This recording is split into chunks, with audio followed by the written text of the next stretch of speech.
நம்முடைய கர்த்தரும் இரட்சகருமாய் இருக்கிற ஆண்டவராகிய இயேசு கிறிஸ்துடைய நாமத்தினாலே நான் உங்களை வாழ்த்துகிறேன். இந்த காலவெளியில் கர்த்தருடைய வார்த்தையை கொண்டு உங்களோடு இடைப்படுவதில் நான் மகிழ்ச்சி அடைகிறேன். கடந்த மாதம் ஒரு ஊழியரின் கூட்டத்திற்கு நான் கலந்து கொண்டு அந்த சபையை விட்டு வெளியே வருகிற பொழுது என்னை 2 பெண்கள் சந்தித்தார்கள். அவர்கள் என்னிடத்தில் வந்து, ஐயா ஸ்தோத்திரம், எப்படி இருக்கிறீர்கள், பிள்ளைகள் எல்லாம் எப்படி இருக்கிறார்கள், உங்களை சில வருடங்களுக்கு பிறகு பார்க்கிறோம் என்று சொல்லி என்னிடத்தில் பேசினார்கள். சற்று நேரம் அவர்கள் பேசிவிட்டு நான் அவர்கள் ஏதோ வாங்குவதற்கு ஏதோ கடைக்கு அவர்கள் போவதைப் போல எனக்கு தெரிந்தது. எனவே அவர்களுடைய அந்த காரியத்திற்கு நான் தடையாக இருக்கக்கூடாது என்பதற்காக அவர்களை வழி அனுப்பிவிட வேண்டும் என்று சொல்லி விரும்பி, அம்மா நீங்கள் எங்கேயோ அவசரமாய் போகிறீர்கள், எனவே உங்கள் காரியத்தில் கடந்து போங்கள், கர்த்தருக்கு சித்தமானால் நாம் மீண்டும் சந்திப்போம் என்று சொல்லி விடைபெற விரும்பினேன். அப்படி சொன்னேன். அப்பொழுது அவர்கள் இருவரும் சொன்ன காரியம் என்னை அதிகமாய் சிந்திக்க வைத்தது. அதாவது அவர்கள், ஐயா இன்று எங்கள் பகுதியில் கேரல் குழுவினர் பாடல் பாட வருகிறார்கள். அப்படி வருகிற பொழுது எங்கள் இருவருடைய வீட்டில்தான் கடைசியாக விருந்து அவர்களுக்கு ஆயத்தப்படுத்தப்படும். ஒவ்வொரு வருடமும் எந்த பகுதியில் எந்த குடும்பத்தினர் சிறந்த விருந்து அளித்தார்கள் என்று சொல்லி சபையில் அது ஒரு பேசும் பொருளாக மாறும். பின்பு எங்களுக்கு 1வது பரிசு 2வது பரிசு என்று சொல்லி பரிசு கொடுப்பார்கள். எனவே அதற்காக நாங்கள் இருவரும் ஆயத்தமாக போய் கொண்டிருக்கிறோம். சில காரியங்களை நாங்கள் பர்ச்சேஸ் பண்ண வேண்டும் என்று சொல்லிவிட்டு, அதில் ஒரு பெண்மணி என்னை பார்த்து சொன்ன காரியம், ஐயா நாங்கள் தான் 1வது இடத்தையோ 2வது இடத்தையோ பிடிக்க வேண்டும் என்று சொல்லி ஜெபியுங்கள் என்று சொல்லி கடந்து போனார்கள். அப்பொழுது நான் யோசித்து பார்த்தேன். மீண்டும் ஒரு கிறிஸ்மஸ், அதை தொடர்ந்து புதிய வருட ஆராதனை, அதை தொடர்ந்து வருடம் முழுவதும் சில கிறிஸ்துவுக்கு சம்பந்தமான நிகழ்ச்சிகள் சபையில் நடந்து கொண்டு வரும். இப்படியே நம்முடைய கிறிஸ்தவ ஜீவியம் கிறிஸ்தவ மாம்சத்தில் வந்ததனுடைய நோக்கத்தை அறியாமலேயே கடந்து போகிறது. கிறிஸ்தவர்கள் என்ற பெயரில் ஏதோ ஒரு சபையில் உறுப்பினராக இருந்து அங்கே நடக்கும் எல்லா நிகழ்ச்சிகளிலும் பங்கு பெற்று வாழ்ந்து வாழ்க்கையை முடிவு செய்து விடுகிறோம். இன்னும் சிலர், நாங்கள் தான் அந்த சபைக்கு அதிகமாக கொடுக்கிறோம், அதிகமாய் ஊழியம் செய்கிறோம் என்ற ஒரு சிந்தையோடு வாழ்ந்து வாழ்க்கையை நிறைவு செய்து விடுகிறார்கள். இன்னும் ஒரு சிலர், கிறிஸ்து பிறந்தது உண்மை, ஆனால் நாங்கள் கிறிஸ்துமஸ் எல்லாம் கொண்டாட மாட்டோம், நாங்கள் இதை செய்ய மாட்டோம் அதை செய்ய மாட்டோம் என்று ஒரு விதமான வைராக்கியத்தோடு வாழ்ந்து வாழ்க்கை நிறைவு செய்து விடுகிறார்கள். கடைசி வரைக்கும் கிறிஸ்து மாம்சத்தில் வந்ததனுடைய நோக்கத்தை அறியாமலேயே நாம் கிறிஸ்துவர்களாக வாழ்ந்து வாழ்க்கை நிறைவு செய்து விடுவோம் என்றால் என்ன பிரயோஜனம்? இது கிறிஸ்மஸ் சீசன். எனவே எல்லா இடங்களிலும் இந்த திருச்சபை மக்கள் கேரல்ஸ் போய் வீடுகளை சந்தித்து பாடக்கூடிய ஒரு காரியத்தை நாம் பல இடங்களிலே கேட்கிறோம். அது தவறு என்று சொல்லி நான் சொல்ல விரும்பவில்லை. மாறாக கிறிஸ்து மாம்சத்தில் வந்ததனுடைய நோக்கத்தை அறியாமல் நாம் இந்த காரியங்களில் ஈடுபடுவோம் என்றால் அது எந்த விதத்தில் பிரயோஜனமாக இருக்கும் என்று சொல்லி எனக்கு தெரியவில்லை. எனவே மீண்டும் ஒரு விஷயம், கிறிஸ்து மாம்சத்தில் வந்ததனுடைய நோக்கத்தை இந்த காலவெளியில் வேத வசனத்தின் அடிப்படையில் பார்க்க இருக்கிறோம். இந்த நாளின் செய்திக்காக நான் மார்க் எழுதின சுவிசேஷம் 5ஆம் அதிகாரத்தை தெரிந்து கொண்டிருக்கிறேன். இந்த 5ஆம் அதிகாரம் சுவிசேஷ புத்தகங்களில், குறிப்பாக மார்க் எழுதின சுவிசேஷத்தில் இது ஒரு விசேஷித்தமான பகுதியாக நான் பார்க்கிறேன். ஏனென்றால் கிறிஸ்து மாம்சத்தில் வந்ததனுடைய நோக்கத்தை மிக தெளிவாக 3 சம்பவங்களின் மூலமாக மார்க் எழுதுகிறார். இந்த மார்க் 5ஆம் அதிகாரத்தில் 3 சம்பவங்கள் நடக்கிறது. முதல் 20 வசனத்தில் லேகியோன் என்ற ஒரு மனிதன், அதாவது அசுத்த ஆவியினால் பீடிக்கப்பட்டு தன்னுடைய வாழ்க்கையில் மிகவும் மோசமான நிலைமையில் இருக்கக்கூடிய ஒரு மனிதனை பற்றி முதல் 20 வசனத்திலே பார்க்கிறோம். பின்பு ஜெப ஆலய தலைவனாகிய யவீர் இயேசு கிறிஸ்துவினிடத்திலே வந்து மரணத்தோடு போராடி கொண்டிருக்கிற தன்னுடைய 12 வயது மகளை மீட்கும்படியாக இயேசு கிறிஸ்துவினிடத்தில் பேசக்கூடிய ஒரு சம்பவத்தையும் அதன் தொடர்ச்சியும் பார்க்கிறோம். இயேசு கிறிஸ்து யவீரனுடைய வீட்டிற்கு போகிற வழியில் பெரும்பாடுள்ள ஸ்திரீ, 12 ஆண்டுகளாக பெரும்பாடுள்ள ஸ்திரீ, தன்னுடைய சரீரத்தில் இருந்து இரத்தம் போய்கொண்டே இருக்கக்கூடிய ஒரு ஸ்திரீ இயேசு கிறிஸ்துவை வழியிலே தொடுகிறாள். அவளுக்கு விடுதலை கிடைக்கிறது. ஆக இந்த 3 சம்பவங்கள் மூலமாக மார்க்கு இயேசு கிறிஸ்து பூமிக்கு வந்ததனுடைய நோக்கத்தை மிக தெளிவாக நமக்கு எழுதுவதை பார்க்கிறோம்.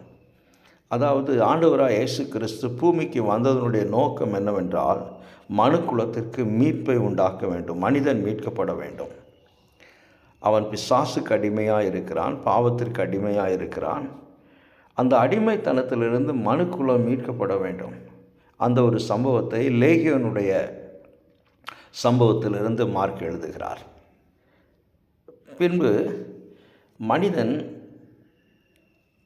அடிமைத்தனத்திலிருந்து மீட்கப்பட வேண்டும், அவனுக்கு மீட்பு உண்டாக்கப்பட வேண்டும், அவனுக்கு விடுதலை கொடுக்கப்பட வேண்டும், அவனுக்கு ஒரு புதிய வாழ்வு கொடுக்கப்பட வேண்டும்.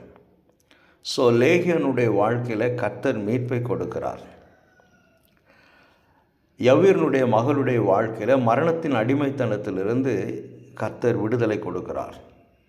இந்த பெரும்பாடுள்ள ஸ்திரீ 12 வருடங்களாக பெரும்பாடுள்ள ஸ்திரீயின் மூலமாக அவளுக்கு ஒரு புதிய வாழ்க்கை கொடுக்கிறார். ஆக மீட்பு, விடுதலை, ஒரு புதிய வாழ்க்கை, இந்த 3 காரியங்களை ஆண்டவராக இயேசு கிறிஸ்து இந்த பூமிக்கு மனிதனாய் கடந்து வந்தபடியினாலே செய்ததை மார்க் இந்த தன்னுடைய சுவிசேஷத்தில் குறிப்பாக இந்த 5ஆம் அதிகாரத்தில் எழுதுவதை பார்க்கிறேன். எனக்கு அருமையான தேவனுடைய பிள்ளைகளை, இந்த 3 சம்பவங்கள் மூலமாக மார்க்கு இயேசு கிறிஸ்து பூமிக்கு வந்ததனுடைய நோக்கத்தை நமக்கு எழுதுவதை நாம் பார்க்கிறோம். நாம் இந்த நாளிலே லேகியோனுடைய வாழ்க்கையிலிருந்து இந்த 3 காரியங்களை பார்க்க இருக்கிறோம். ஏனென்றால் இது ஒரு பெரிய அதிகாரம், 3 சம்பவங்களையும் பார்ப்பதற்கு நமக்கு நேரம் கிடையாது. ஸோ லேகியோனுடைய வாழ்க்கையில் கர்த்தர் செய்யக்கூடிய காரியத்தை குறித்து நாம் பார்க்க இருக்கிறோம். முதலாவதாக நீங்கள் மார்க் 5ஆம் அதிகாரம் முதல் 20 வசனத்தை எடுத்து வாசித்து பார்க்கிற பொழுது, இந்த முதல் 5 வசனத்தில் நாம் மீட்கப்படாத அடிமைத்தனத்தில் இருக்கக்கூடிய மனிதனுடைய வாழ்க்கை எப்படி இருக்கும், மனுக்குலத்தினுடைய வாழ்க்கை எப்படி இருக்கும் என்பதற்கு உதாரணமாக லேகியோனுடைய வாழ்க்கையை நாம் பார்க்கிறோம். எப்படி என்று சொன்னால், முதலாவதாக அவனை குறித்து நாம் வாசிக்கிற பொழுது, அவன் பிரேத கல்லறையில் இருந்து அவன் இயேசு கிறிஸ்துவை சந்திக்க வருகிற ஒரு மனிதன். முதலாவது வசனம் இப்படியாக சொல்கிறது, 5ஆம் அதிகாரம் 2வது வசனத்தில், மார்க் 5:2, அவர் படவிலிருந்து இறங்கின உடனே அசுத்த ஆவியுள்ள ஒரு மனுஷன் பிரேத கல்லறைகளிலிருந்து அவருக்கு எதிராக வந்தான். ஆக முதலாவதாக இவனுடைய நிலைமையை குறித்து நாம் பார்க்கிற பொழுது, இவன் பிரேத கல்லறையில், அதாவது மரித்து அடக்கம் பண்ணப்பட்ட மனிதர்களுடைய சரீரம் இருக்கக்கூடிய இடத்திலிருந்து வெளியே வரக்கூடிய ஒரு மனிதனாக நாம் பார்க்கிறோம். 1. 2வதாய் பார்க்கிற பொழுது, அவனுடைய குடியிருப்பு கல்லறைகளில் இருந்தது என்று சொல்லி பார்க்கிறோம்.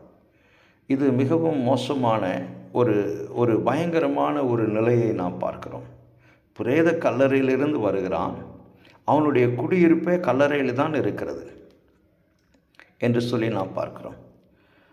அடுத்து அவனை குறித்து நீங்கள் வாசிக்கிற பொழுது, ஒருவராலும் அவனை கட்டுப்படுத்த முடியாத ஒரு நிலையில் இருக்கிறான். எவ்வளவுதான் சங்கிலிகளால் போட்டு கட்டினாலும் கூட, எத்தனை பேர் தடுத்தாலும் கூட அவனை கட்டுப்படுத்த முடியாத ஒரு மனிதனாக அவன் காணப்படுகிறான். அடுத்து நாம் பார்க்கிற பொழுது, அவன் மிகவும் பரிதாபத்திற்குரிய நிலையில் அவன் இருக்கிறான். இரவும் பகலும் கல்லறையிலிருந்து அவன் கூக்குரலிட்டு கொண்டிருக்கிறான். என்ன கூக்குரலிடுவான், என்ன சத்தமிடுவான் என்று சொல்லி நமக்கு தெரியாது. மார்க் எழுதுகிற பொழுது அவன் இரவும் பகலும் கல்லறையிலிருந்து கூக்குரலிடக்கூடிய மனிதனாய் இருக்கிறான் என்று சொல்லி எழுதுகிறார். அது மாத்திரமல்ல, அவன் சமாதானம் இல்லாத ஒரு மனிதனாக இருக்கிறான்.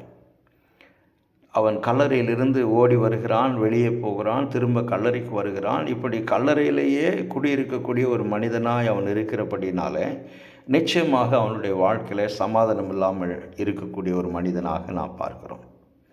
அடுத்து அவன் தன்னைத்தானே காயப்படுத்தி கல்லுகளால், அதுவும் நாம் கற்பனை கூட செய்து பார்க்க முடியாத அளவிற்கு தன்னைத்தானே காயப்படுத்தக்கூடிய ஒரு மனிதனாக இருக்கிறான்.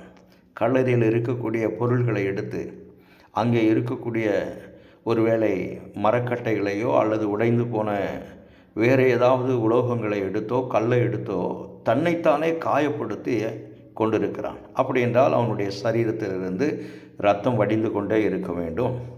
அவனுடைய சரீரத்திலிருந்து காயங்கள் இருந்து கொண்டே இருக்க வேண்டும்.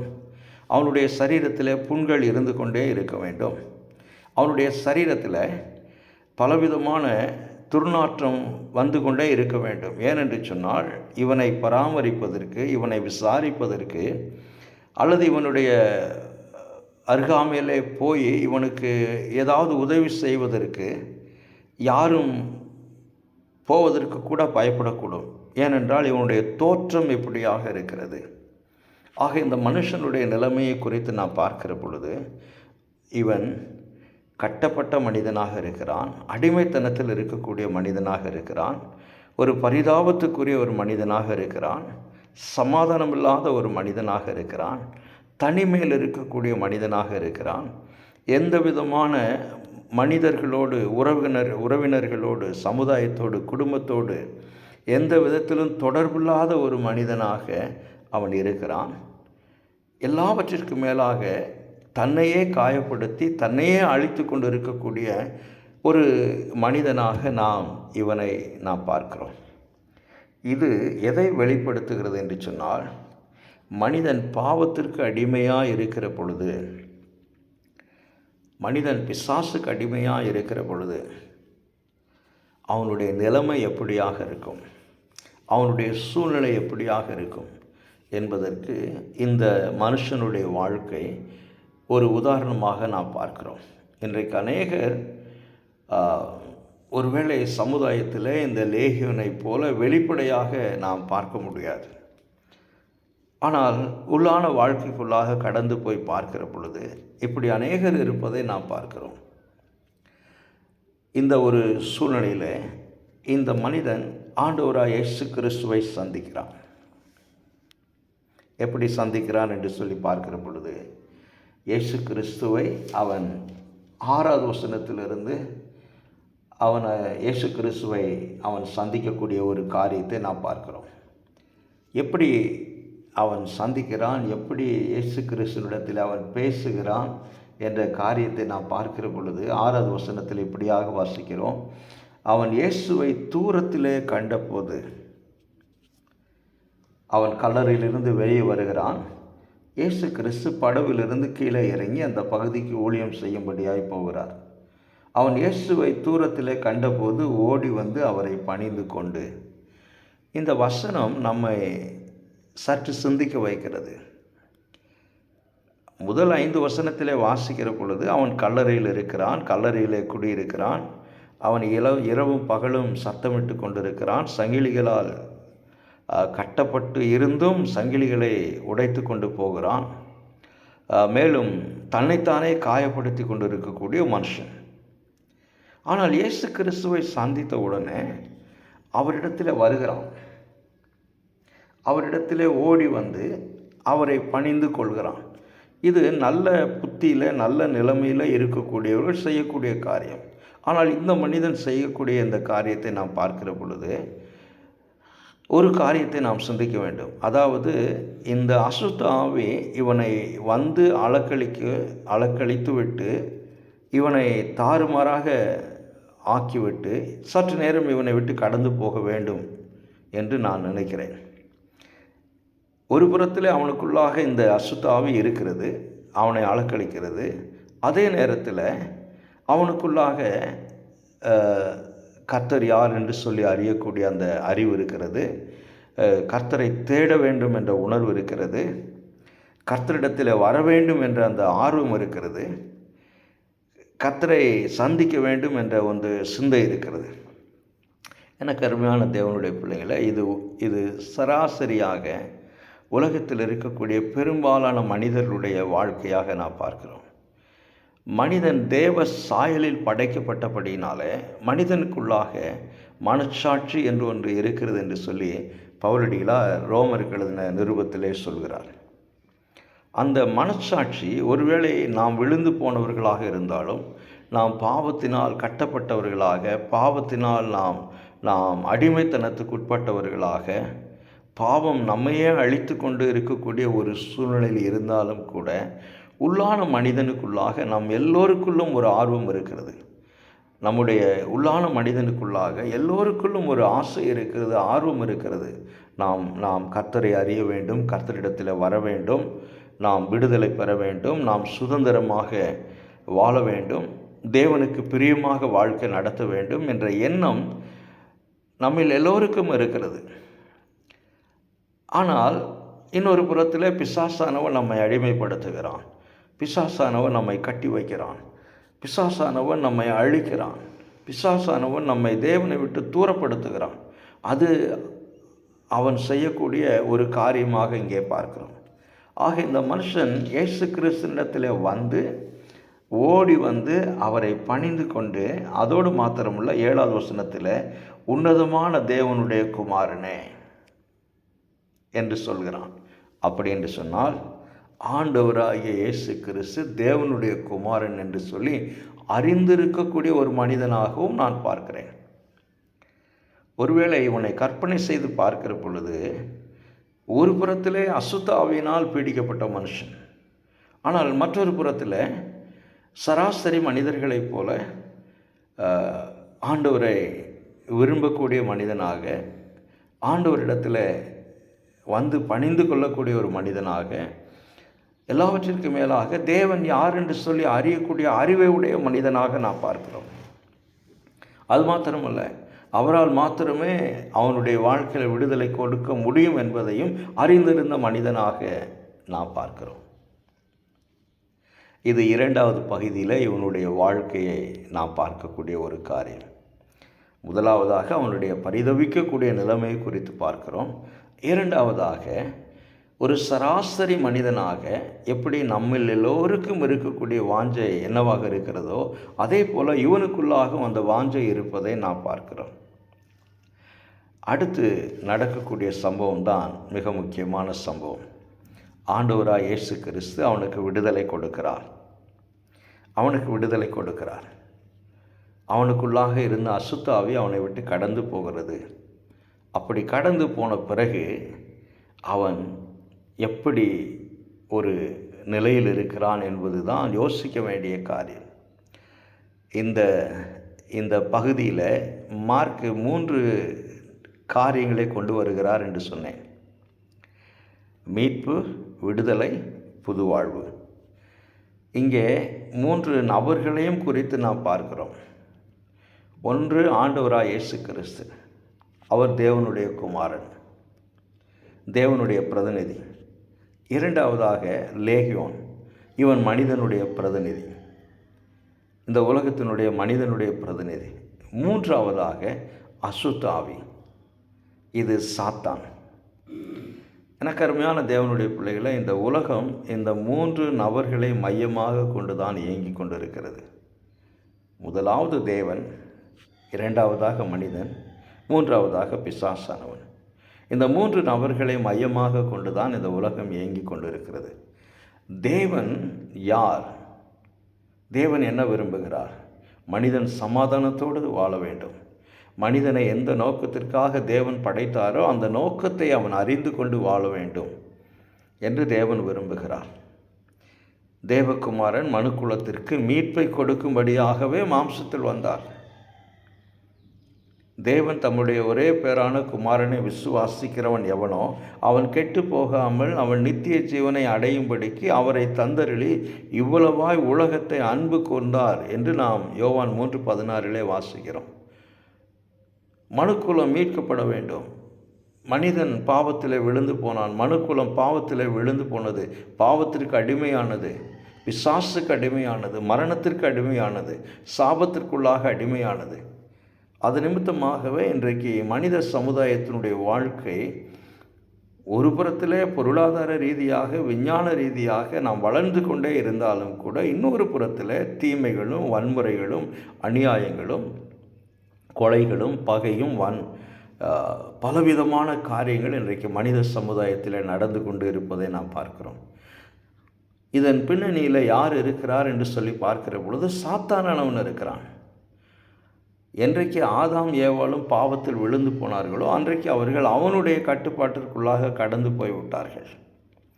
அவனுடைய கட்டுப்பாட்டிற்குள்ளாக இருக்கக்கூடிய மனிதனை, மனுக்குலத்தை அவன் எடுத்து, சாத்தானானவன் எடுத்து தன்னுடைய நிகழ்ச்சிக்காக, தன்னுடைய காரியங்களுக்காக மனித சமுதாயத்தை அவன் பயன்படுத்துகிறான்.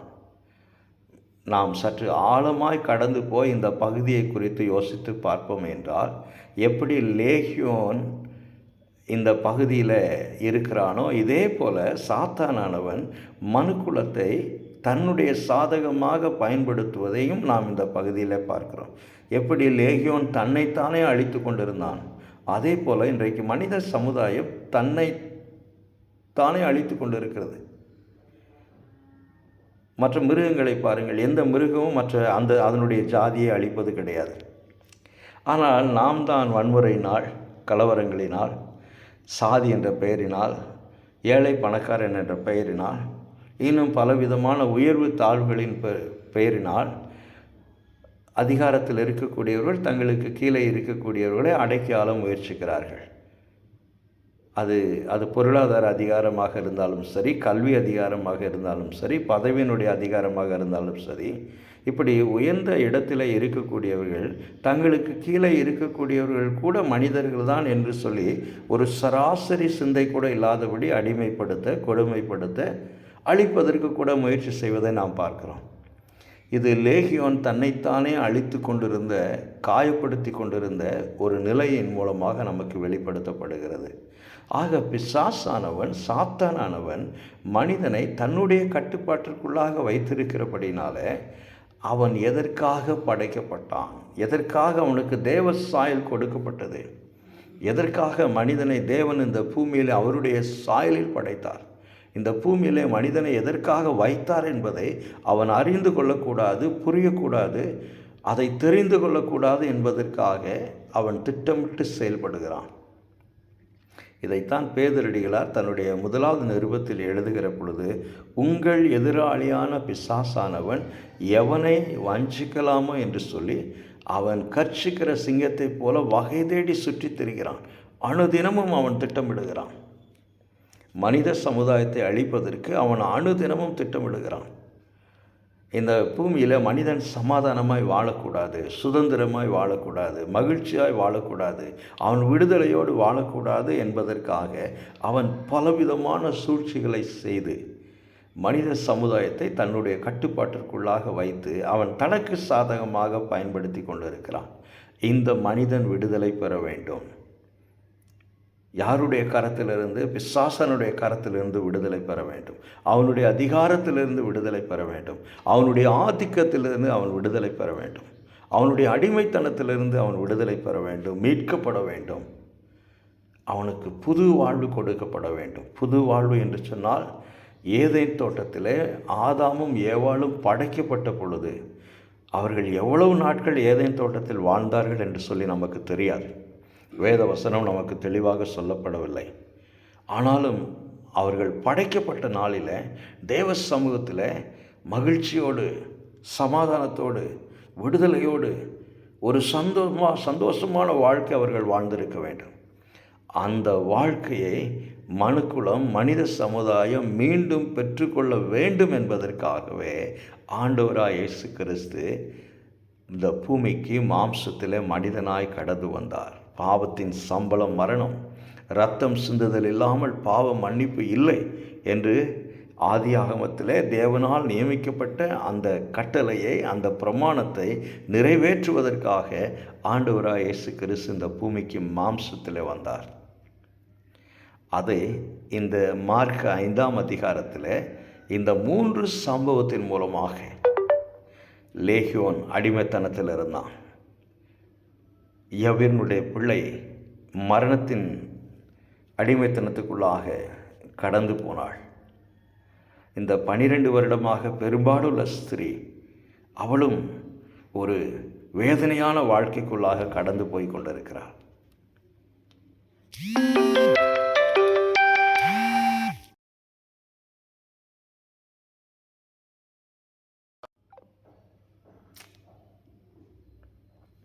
ஒரு வேதனையான வாழ்க்கைக்குள்ளாக அவள் கடந்து போய் கொண்டிருக்கிறாள். அவர்களுக்கு விடுதலை கொடுக்கப்பட வேண்டும் என்பதை இந்த சம்பவத்தின் மூலமாக பார்க்கிறோம்.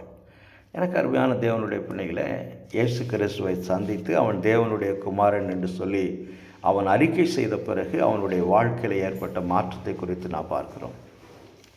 அவன் விடுதலை பெற்ற பிறகு அவனுடைய வாழ்க்கை குறித்து பார்க்கிற பொழுது வஸ்திரம் தரித்து உட்கார்ந்து புத்தி தெளிந்து இருப்பதை நாம் பார்க்கிறோம். ஆக விடுதலை பெற்ற மனிதன் வஸ்திரம் தரித்திருந்தான். முதலில் அவன் நிர்வாணமாக இருந்திருக்கக்கூடும். இப்பொழுது அவன் வஸ்திரம் தரித்திருக்கிறான். முதலில் நிர்வாணமாக இருந்த மனிதன் வஸ்திரம் தரித்திருக்கிறான். முன்பு கல்லறையிலிருந்து இரவும் பகலும் சத்தமிட்டு ஓடிக்கொண்டிருந்த மனிதன் இப்பொழுது உட்கார்ந்து கொண்டிருக்கிறான். முன்பு தன்னைத்தானே புத்தி சுவாதனத்தினாலே காயப்படுத்தி கொண்டிருந்த மனிதன் தெளிந்த புத்தி உடையவனாக இருப்பதை நாம் பார்க்கிறோம். எனக்கு அருமையான தேவனுடைய பிள்ளைங்களே, இந்த காலவேளையில் இந்த பகுதி நமக்கு என்ன சொல்லுகிறது? 2000 ஆண்டுகளுக்கு முன்பதாக ஆண்டவராய் இயேசு கிறிஸ்து இந்த பூமிக்கு மனிதனாய் கடந்து வந்தார். இந்த பகுதி நமக்கு என்ன சொல்கிறது? இன்றைக்கு நாம் யாருமே லேகியோனை போல இருக்கவில்லையே. நாம் யாருமே நிர்வாணமாகவோ அல்லது சங்கிலிகளால் கட்டப்பட்டவர்களாகவோ அல்லது இரவும் பகலும் கூக்குரலிடக்கூடியவர்களாகவோ கல்லறையில் குடியிருக்கக்கூடியவர்களாகவோ நாம் இல்லையே.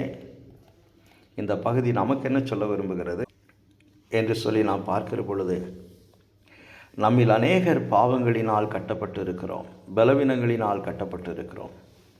அவன் பிரேத கல்லறையிலே குடியிருந்தான். அதை எதை வெளிப்படுத்துகிறது என்று சொன்னால், தனிமை, உறவுகள் இல்லாத ஒரு தன்மை, நண்பர்கள் இல்லாத தன்மை, சமுதாயத்தில் யாரோடும் நெருக்கமான உறவில்லாத தன்மை.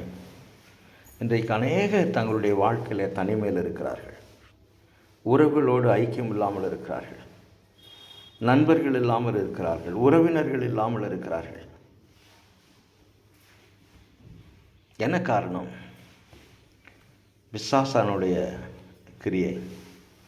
பிசாசானவன் கொடுக்கிற செய்கிற சூழ்ச்சியான காரியங்கள்.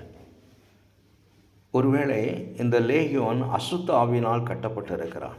இன்றைக்கு மனித சமுதாயம் பெருமையினால் கட்டப்பட்டிருக்கிறது, வைராக்கியத்தினால் கட்டப்பட்டிருக்கிறது, முன்கோபத்தினால் கட்டப்பட்டிருக்கிறது, பகையினால் கட்டப்பட்டிருக்கிறது, இருமாப்பினால் கட்டப்பட்டிருக்கிறது, மனமேட்டிமையினால் கட்டப்பட்டிருக்கிறது, கர்வத்தினால் கட்டப்பட்டிருக்கிறது. நான் உயர்ந்தவன், நான் உயர்ந்த ஜாதியை சேர்ந்தவன், நான் படித்தவன், நான் பணக்காரன், நான் அவர்களோடு பேச மாட்டேன், நான் இவர்களோடு பேச மாட்டேன், நான் அவர்களோடு சேர மாட்டேன், இவர்களோடு சேர மாட்டேன், இவர்களோடு உட்கார மாட்டேன், இவர்களோடு நான் ஐக்கியம் வைத்துக் கொள்ள மாட்டேன், எனக்கென்று ஒரு கூட்டம். இது இன்றைக்கு அநேகருடைய வாழ்க்கையில் இருக்கக்கூடியதை நாம் பார்க்கிறோம். அது நிமித்தமாகவே அநேகருடைய வாழ்க்கையில் சமாதானம் இல்லாமல், அநேகருடைய வாழ்க்கையில் ஒரு ஒரு லேகியோனை போல் ஒரு நிலைமை என்று நாம் சொல்லலாம்.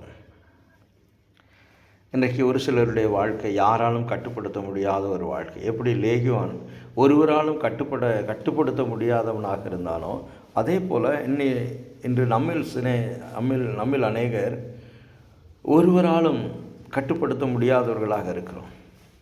யார் சொன்னாலும் கேட்க மாட்டோம். யார் என்ன புத்திமதி சொன்னாலும் கேட்க மாட்டோம்.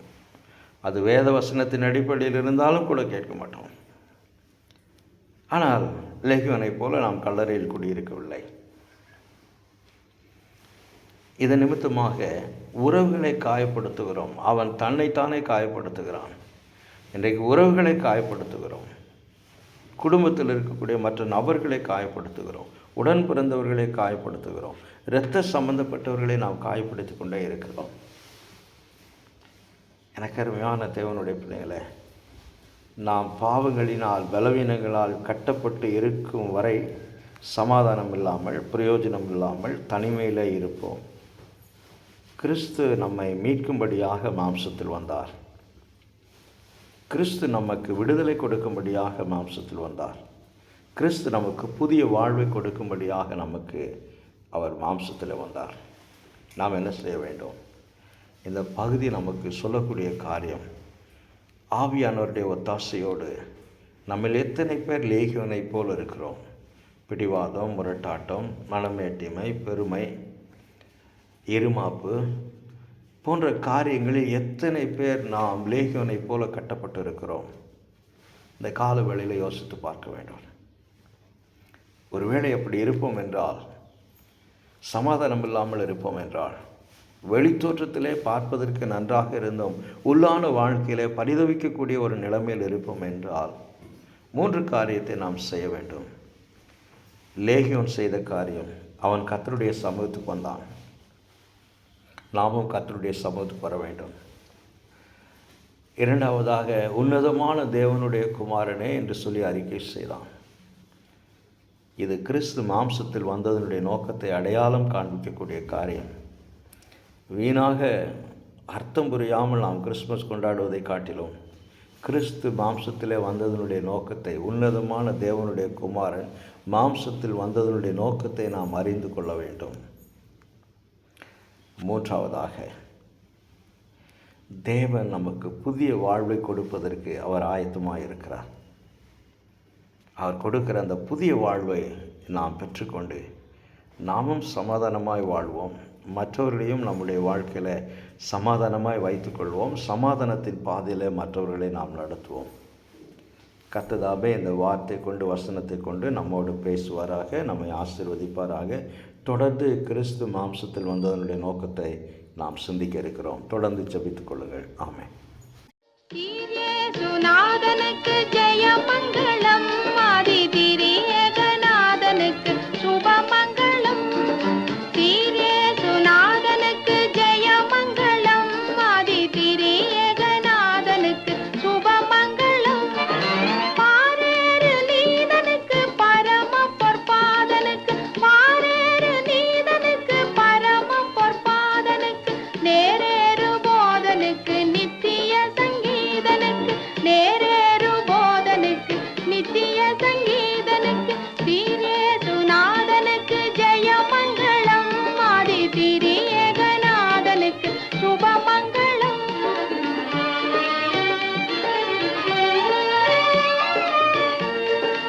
ஆதிசருவேசனுக்கு ஈசனுக்கு மங்களம், அகில பிரகாசனுக்கு நேசனுக்கு மங்களம்.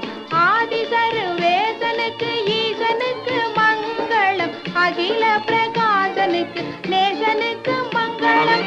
நீதிபரன் பாலனுக்கு நித்திய குணாலனுக்கு, ஓதும் அனுகூலனுக்கு உயர் மனுவேலனுக்கு, இயேசுநாதனுக்கு ஜெயமங்கலம், ஆதிதிரியேகநாதனுக்கு சுபமங்கலம்.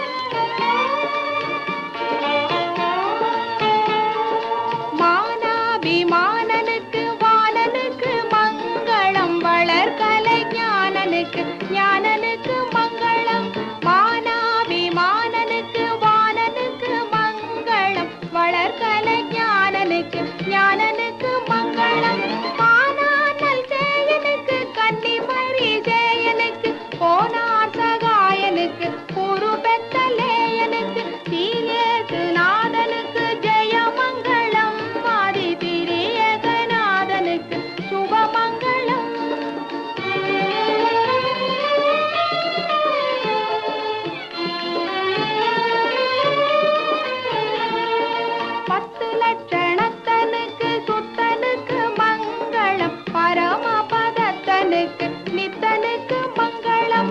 10 லட்சணத்தனுக்கு சுத்தனுக்கு மங்களம். பரமபதத்தனுக்கு நித்தனுக்கு மங்களம். சத்திய விஸ்தாரனுக்கு சர்வாதிகாரனுக்கு பத்தர்